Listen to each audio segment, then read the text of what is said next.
संवाद श्रृंखला में आप सभी लोगों का स्वागत है। मिलेट्स को, मोटे अनाज को आपने वैसे भी देखा होगा, सुना होगा और उसको खाया भी होगा।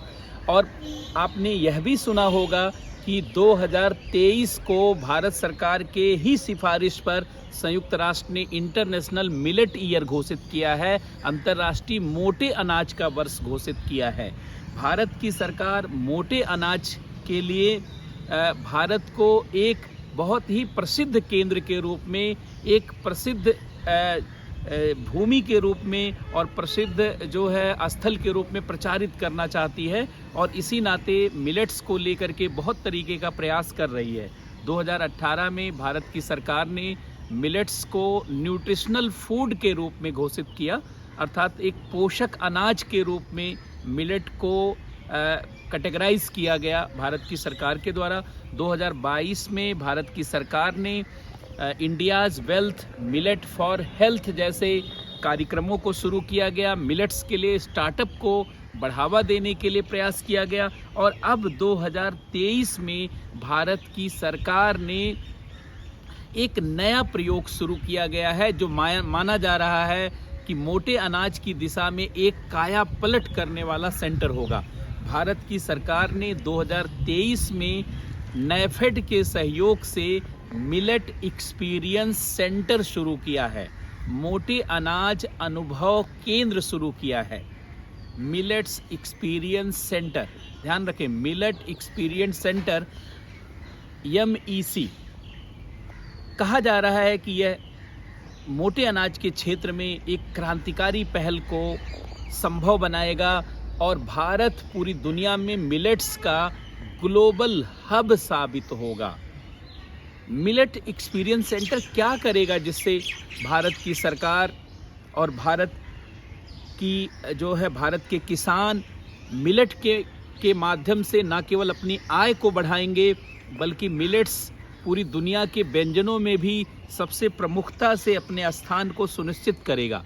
देखिए, आप सभी लोग जानते हैं जब चावल और गेहूं का दौर शुरू हुआ 60-70 के दशक में तो मोटे अनाज हतोत्साहित होने लगे, क्योंकि मोटे अनाज कई बार खाने में जो है देखा जाए तो खाने में उतने जो है स्वादिष्ट नहीं लगते थे बहुत लोगों को और साथ में पाचन में भी बहुत सारे लोगों को चुनौती आती थी। दूसरे हर समय में नहीं खाए जा सकते थे और दूसरे लोग लगातार वही खा रहे थे तो उससे ऊब भी गए थे और इस नाते चावल और गेहूं उनको एक अच्छा विकल्प दिखा और इसी नाते हरित क्रांति के बाद चावल और गेहूं का प्रचलन तेज़ी से बढ़ा और इतना प्रचलन बढ़ा कि भारत में मोटे अनाज मिलेट्स लगभग गायब होने लगे और मोटे अनाज की खेती भी भारत के किसान छोड़ने लगे।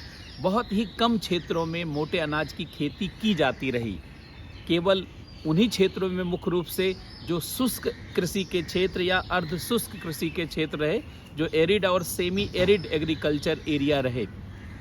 लेकिन अब जब भारत सरकार इसको बढ़ावा दे रही है तो पुनः यह संभावना बन रही है कि मिलेट्स के मामले में भारत का न केवल क्रॉप एरिया बढ़ सकता है, क्रॉप इंटेंसिटी बढ़ सकती है, बल्कि इस क्षेत्र में भारत की एग्री इकोनॉमी को भी, एग्री स्टार्टअप को भी, एग्री टेक्नोलॉजी को भी बड़े स्तर पर बढ़ावा मिल सकता है और इस दिशा में बड़े स्तर पर प्रयास हो सकता है। आप सभी लोग जानते होंगे कि भारत सरकार चाहती है कि मोटे अनाज को न केवल स्वास्थ्यवर्धक बना करके प्रस्तुत किया जाए बल्कि इसे स्वादिष्ट बना करके भी और लोग इसे वरीयता दे खाने में, इस रूप में भी इसे प्रस्तुत किया जाए। और इस नाते भारत सरकार का कहना है कि इस क्षेत्र में बहुत सारे स्टार्टअप्स की ज़रूरत है, मतलब बड़े स्तर पर इस क्षेत्र में स्टार्टअप करने की ज़रूरत है। तभी ऐसा होगा कि मोटे अनाज को एक बेहतर खाद्य पदार्थ के रूप में भी हम ला पाएंगे और स्वास्थ्यवर्धक है, इसमें तो कोई शक ही नहीं है। स्वास्थ्यवर्धक होने के कारण ही मोटे अनाज को सुपर फूड के रूप में जाना जाता है। और भारत में आज से नहीं बल्कि मेहरगढ़ में जब कृषि की शुरुआत हुई, फसल बुआई की शुरुआत हुई, पशुपालन का शुरुआत हुआ उसी समय से मोटे अनाज की खेती की जा रही है। भारत दुनिया का मोटे अनाज का एक प्रमुख क्षेत्र रहा है। अर्थात आज भी अगर आप देखा जाए, जबकि हम लोग कम ध्यान दे रहे हैं मोटे अनाज की खेती पर, तब भी पूरी दुनिया का 20% मोटे अनाज का उत्पादन भारत में होता है और एशिया का 80% प्रोडक्शन भारत में होता है। ज्वार, बाजरा, रागी, कोदो, सामा, इन सब फसलों के रूप में भारत में मोटे अनाज की खेती जो है अनेक क्षेत्रों में की जा रही है। अब इसको भारत सरकार लोकप्रिय कैसे बनाना चाहती है? भारत सरकार कैसे चाहती है कि लोगों के बीच में मोटे अनाज स्वाद का, भोजन का और भोजन के नए नए उत्पादों के रूप में एक नए अनुभव का कैसे केंद्र बने। तो इसके लिए भारत सरकार चाहती है कि मोटे अनाज को रेडी टू ईट बनाया जाए, रेडी टू कुक बनाया जाए और इसके लिए स्टार्टअप को बढ़ावा दिया जाए। जैसे आप देखते हैं ब्रेड, बिस्किट, नमकीन या मैगी, नूडल्स, पापड़ और इस तरीके से पास्ता या अनेक प्रकार के खाद्य पदार्थों को आप देखते होंगे। भारत सरकार इसी रूप में मोटे अनाज को भी इसी रूप में लाना चाहती है और उसको ready to eat, ready to cook बना करके मध्य वर्ग और युवाओं के बीच में और जो लोग पेशेवर लोग हैं उनके बीच में इसे लोकप्रिय बनाना चाहती है। क्योंकि जब कोई भी खाद्य पदार्थ रेडी टू कुक होता है या रेडी टू ईट होता है तो लोगों में उसके प्रसार की संभावना बहुत अधिक बढ़ जाती है। बहुत सारे लोग, एक माइनर डिफरेंस है रेडी टू ईट और रेडी टू कुक, उसके बीच में बहुत सारे लोग कम अंतर समझ पाते हैं। अधिकतर लोग ये मानते हैं कि हर चीज़ रेडी टू ईट है। जैसे मैगी को भी रेडी टू ईट समझते हैं, ब्रेड को भी रेडी टू ईट समझते हैं, पास्ता को भी रेडी टू ईट समझते हैं। जबकि मैगी या पास्ता क्या है?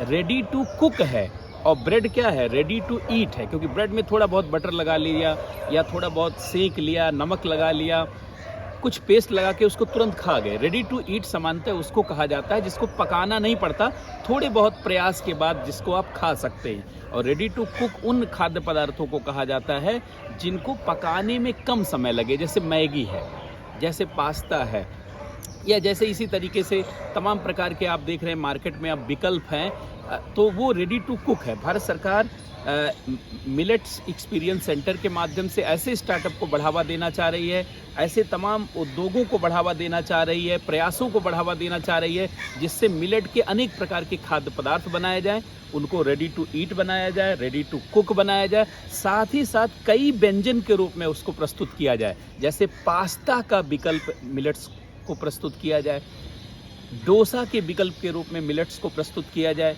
मिलेट्स के ब्रेड बनाए जाएं, मिलेट्स के बिस्किट बनाए जाएं, मिलेट्स के तमाम प्रकार के खाद्य पदार्थ बनाए जाएं, जिसको लोग खाना चाहें, जिसको लोग अपने स्वाद के लिए पसंदीदा विकल्प माने, भोजन के लिए पसंदीदा विकल्प माने, हेल्थ के लिए पसंदीदा है, बेहतर है, इस बात से सभी लोग सहमत हो गए हैं। लेकिन ये हर प्रकार से पसंदीदा बने, हर प्रकार से योग्य बने, इसके लिए मिलेट्स एक्सपीरियंस सेंटर बड़े स्तर पर काम करेगा और निश्चित रूप से भारत मिलेट्स का एक ग्लोबल हब बनेगा। इसी को ध्यान में रख करके मिलेट्स एक्सपीरियंस सेंटर को आगे बढ़ाया जा रहा है। आप सभी लोग जानते होंगे मिलेट्स 2023 में बहुत चर्चा में है, क्योंकि इंटरनेशनल मिलेट्स ईयर संयुक्त राष्ट्र ने घोषित किया है और भारत सरकार सक्रिय होकर के अपने मिलेट्स के उत्पादन को प्रस्तुत भी करना चाह रही है, ताकि मिलेट्स के प्रति आकर्षण बढ़े। मिलेट्स का सबसे अधिक, अगर देखा जाए, मिलेट्स में सबसे अधिक उत्पादन बाजरा का होता है। ये कुल मिलेट्स का लगभग 62-63% केवल बाजरा है। दूसरे नंबर पर ज्वार है जो 26-27% आता है और 10% रागी है। मिलेट्स में देखा जाए तो पहली वरीयता बाजरा की है, दूसरी ज्वार की है, तीसरी रागी की है, फिर बहुत कम मात्रा में कोदो, सावा और तमाम जानते कुटकी, ऐसे बहुत सारे विकल्प हैं। मिलेट्स के उत्पादन में अगर देखा जाए तो राजस्थान का पहला स्थान है, दूसरे नंबर पे कर्नाटक है, तीसरे नंबर पे महाराष्ट्र है, चौथे नंबर पे एमपी है, पांचवें नंबर पर यूपी भी है। और वो सारे क्षेत्र हैं जहां वर्षा की मात्रा लगभग 100 सेंटीमीटर से कम है।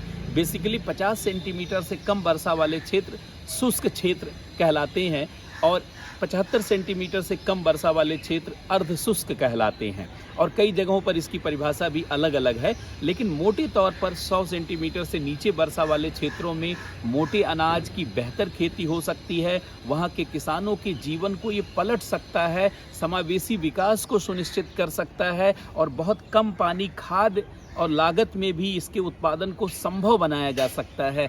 और ऐसी स्थिति में अगर भारत सरकार इस तरीके की पहल कर रही है तो निश्चित रूप से आने वाले समय में मोटे अनाज के माध्यम से भारतीय कृषि संवर्धित होगी, भारतीय कृषि का एक भविष्य बेहतर होगा और भारत की कृषि में छोटे किसानों, दूर दराज के क्षेत्रों में स्थित किसानों के लिए एक स्वर्ण युग को लाया जा सकता है। तो मिलेट्स एक्सपीरियंस सेंटर बहुत इम्पॉर्टेंट है क्योंकि यह मिलेट्स स्टार्टअप को बढ़ावा देगा और मिलेट्स को एक पसंदीदा भोजन के विकल्प के रूप में प्रस्तुत करेगा। मिलेट्स को 2023-24 के बजट में श्री अन्न कहा गया है और वैसे सामान्यतः कदन्न भी कहा जाता है और मोटे अनाज के रूप में आप जानते हैं। तो इन सभी पहलुओं को आप जानते रहें। आज की श्रृंखला में इतना ही। बहुत बहुत धन्यवाद सबको, बहुत बहुत नमस्कार। पुनः कल नए जो है चर्चा के साथ आपसे मुलाकात होगी।